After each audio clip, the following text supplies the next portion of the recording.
Welcome back to my channel physics tech by IITian. आज भी बहुत दिन के बाद अपना लेक्चर लेके आया हूँ।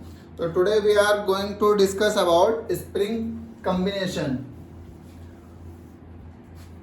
तो आज हम लोग क्या डिस्कस करेंगे, स्प्रिंग का कॉम्बिनेशन। कि जैसे हमारे पास 2 या 3 स्प्रिंग हो तो उसको हम कैसे कनेक्ट करते हैं, उसका फार्मूला क्या होता है, उसका कॉम्बिनेशन कैसे हम कनेक्ट करेंगे, इक्विवेलेंट निकालना है कि नहीं निकालना है।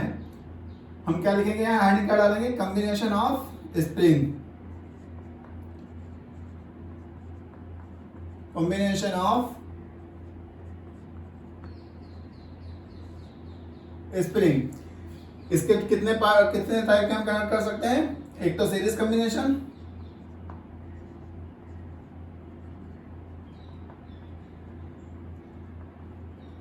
और दूसरा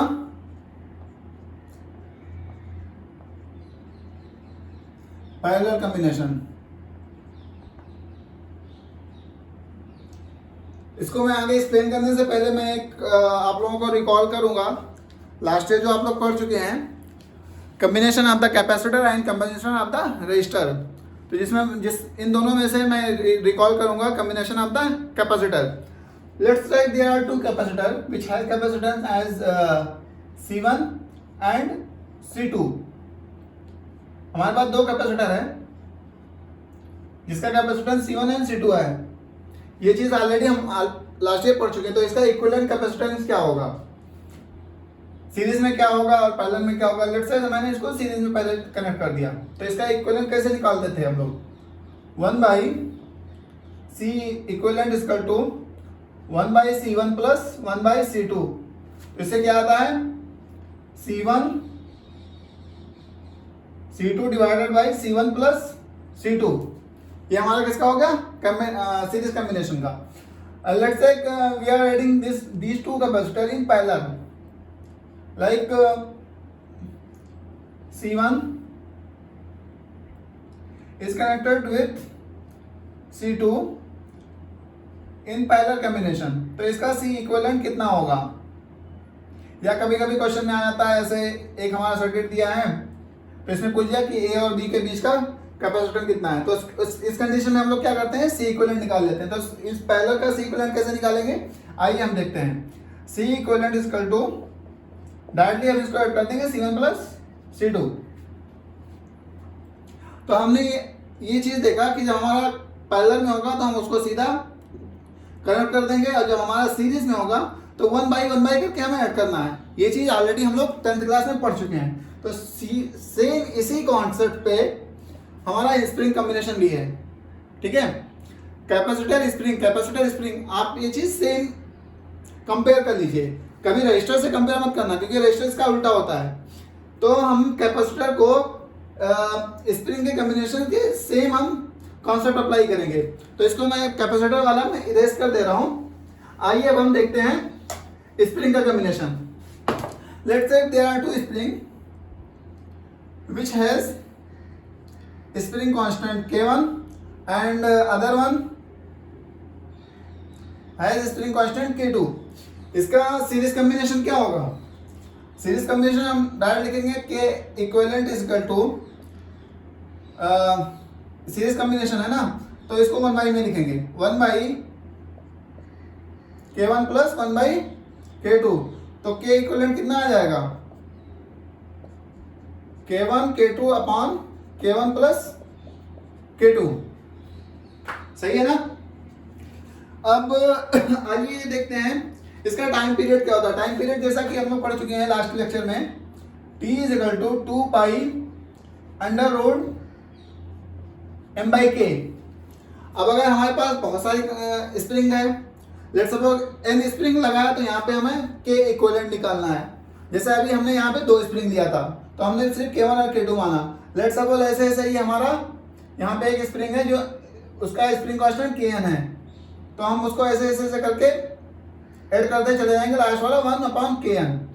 तो उस केस में ये ऐसा नहीं आएगा, ठीक है। जब हमारे पास 2 स्प्रिंग होगा तो हम उसको इतना लिखेंगे, और जब हमारे पास n स्प्रिंग है तो उसको हम 1/k equivalent equal to 1/k1 1/k2 1/k1 ऐसे सबको ऐड करते चले जाएंगे। तो उससे हमें क्या मिल जाएगा, इक्विवेलेंट स्प्रिंग कांस्टेंट। हम ऐसा भी कर सकते हैं कि बहुत सारा स्प्रिंग है हमारे पास, तो उसके आवाज में या उसको रिमूव करके हम एक उसी स्प्रिंग कांस्टेंट का दूसरा स्प्रिंग भी ऐड कर सकते हैं, जो अभी हम आगे पढ़ाएंगे आपको। तो अब आइए हम देख लेते हैं स्प्रिंग कांस्टेंट। मैंने सीरीज में आपको बता दिया, सीरीज का फार्मूला ये आएगा। और अब मैं आपको एक क्वेश्चन देता हूं, उसको आप सॉल्व करेंगे तो आपको अच्छे से समझ में आ जाएगा। Let's suppose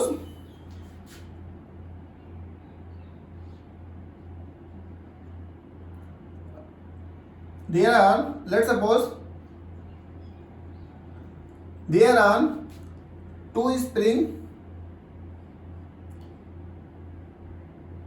is connected in series which has spring constant K1 and K2 respectively, is connected with mass M, and after applying the force F, spring K1 displaced x1 distance and spring K2 displaced x2 distance. Then find out the amplitude at point x. नहीं, x इसको नहीं, इसको z ले लेते हैं क्योंकि x already ले रखा, कंफ्यूजन हो जाएगा।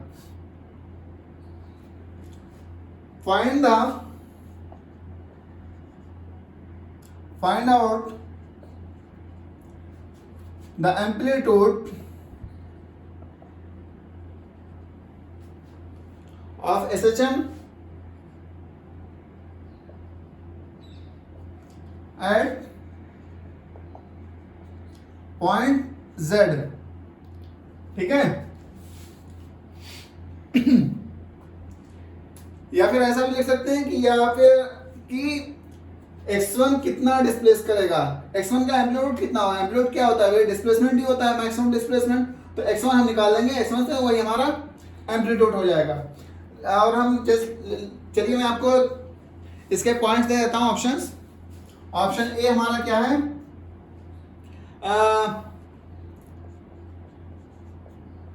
K1 A अपॉन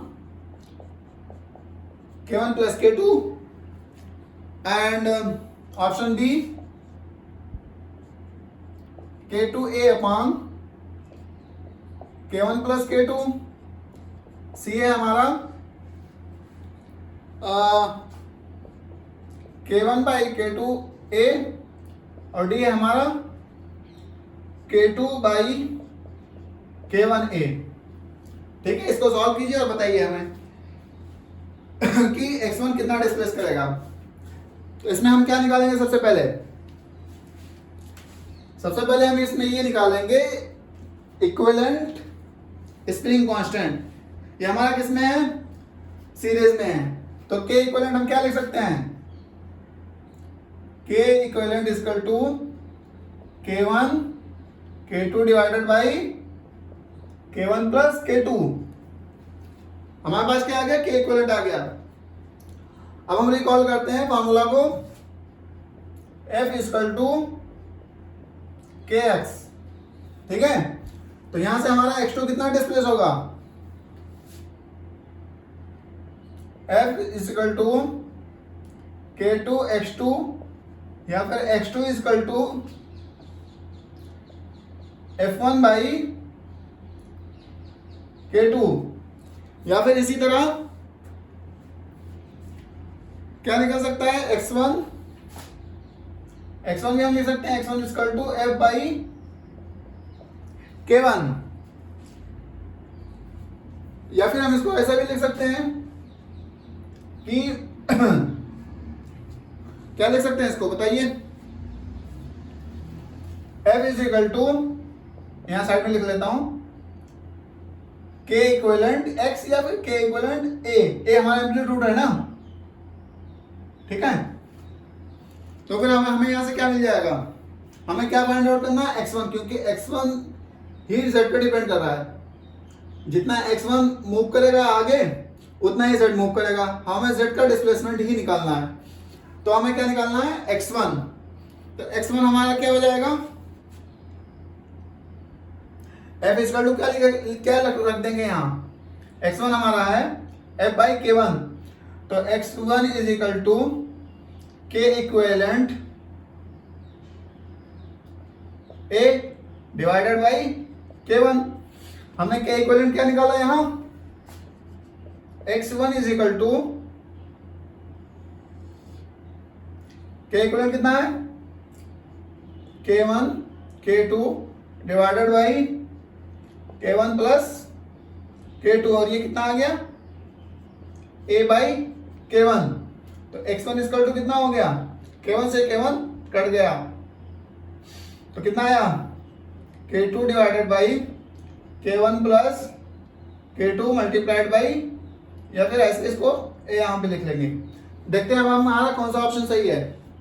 देखिए k2a डिवाइडेड बाई, यहाँ पे k1 है, यहाँ पे k2 है, हमारा ऑप्शन बी करेक्ट होगा।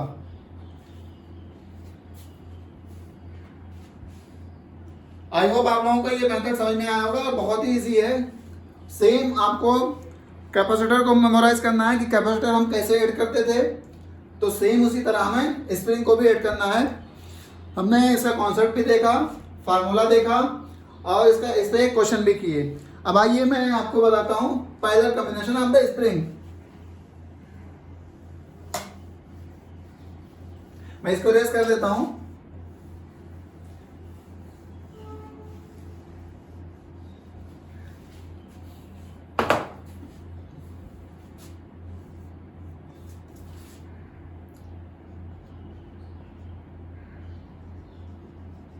पैरेलल कॉम्बिनेशन ऑफ स्प्रिंग लिख लो, पैरेलल कॉम्बिनेशन, ठीक है। और इसमें क्या करेंगे कि हमारे पास दो स्प्रिंग है,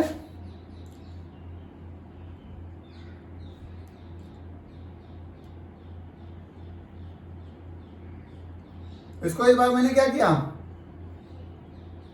पैरेलल में कनेक्ट किया। लेट्स सपोज इसका k1 है, इसका k2 है।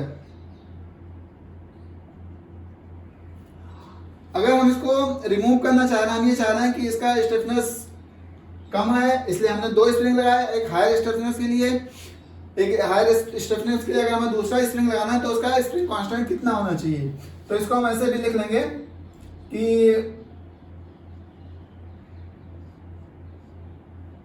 K इक्विवेलेंट, मतलब इस K1 K2 का जितना दोनों का मिला के जितना हमारा स्प्रिंग कांस्टेंट होगा उतने ही स्प्रिंग कांस्टेंट का एक अगर स्प्रिंग हम यहाँ पे लगा लें तो दोनों की वैल्यू सेम होगी।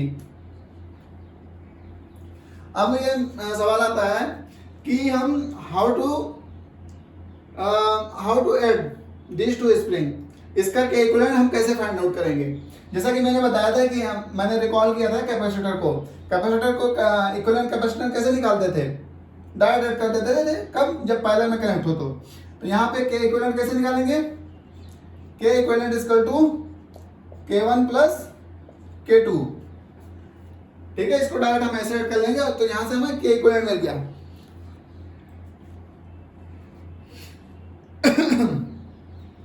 अब चलिए मैं इसी पे एक क्वेश्चन आपको देता हूं। सेम क्वेश्चन है, लास्ट अभी मैंने सीरीज में किया था।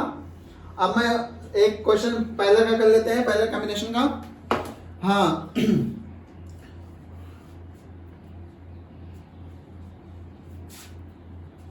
let's suppose there are two spring which has spring constant 3K and this spring has spring constant 6K, okay, and find out क्या करना है, find out हमें करना है फाइंड आउट हम टाइम पीरियड, चलो टाइम पीरियड फाइंड आउट कर लेते हैं। चलिए एक ही हो गया हमारा पैरेलल में, और हमारा एक मैं और दे देता हूँ आपको एक सीरीज में।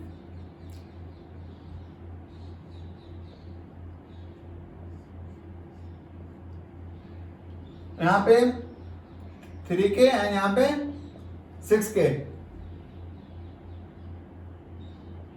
इसका टाइम पीरियड कितना है, लेट्स सपोज ये T1 हमारा सिस्टम है, ये हमारा सिस्टम 1 है और ये हमारा सिस्टम 2 है। यहाँ पे फोर्स भी लग रहा है F, यहाँ पे भी फोर्स लग रहा है F। T1 हमारा कितना दिया है, √2 सेकंड। हमें क्या फाइंड आउट करना है, T2। इसके लिए, इस सिस्टम के लिए टाइम पीरियड कितना होगा। तो हम इसको कैसे फाइंड आउट करेंगे, सबसे पहले हमारा T1 दिया हुआ है, इसका हम फाइंड आउट करेंगे T इक्विवेलेंट, सॉरी पहले K का इक्विवेलेंट फाइंड आउट करेंगे सीरीज का। तो सीरीज के लिए कितना हो जाएगा, K इक्विवेलेंट इक्वल टू 3 × 6/3 + 6 कितना हो गया, 18/9 इक्वल टू 2K। ठीक है, K इक्विवेलेंट इसका कितना आया, 2K। अब आइए हम पहले का निकालते हैं। K equivalent equal to 3 + 6 equal to 9K। ठीक है, हमारे पास T1 दिया हुआ है, T2 फाइंड आउट करना है, T का फार्मूला भी मैंने दे दिया है। कैसे फाइंड आउट करेंगे, K इक्विवेलेंट हमारे पास आ गया दोनों का, हम T1 को T2 से डिवाइड कर देंगे। तो T1 divided by T2 equal to 2π m/, K equivalent इसको भी लिख लेंगे 2π m/, K इक्विवेलेंट। 2π से 2π मर गया, m से m मर गया, तो हमारे पास क्या बचा, T1/T2 इज इक्वल टू कितना बचा, T1 हमारा कौन सा वाला है, K इक्विवेलेंट सीरीज वाला है। ठीक है, तो हमारा कितना था, 1/2K डिवाइडेड बाई 1/9K। ठीक है, और इसका कितना दिया है, √2 सेकंड दिया हुआ था, तो √2 मल्टीप्लाइड बाई 1/9K। अच्छा, K से K भी कट जाएगा। ठीक है, 1/9 1/2 इज इक्वल टू कितना आया, T2। इसको सॉल्व करने के बाद कितना आएगा, T2 इक्वल टू कितना आएगा, बताइए जल्दी। T2 इक्वल टू हमारा आ जाएगा 2/3 सेकंड।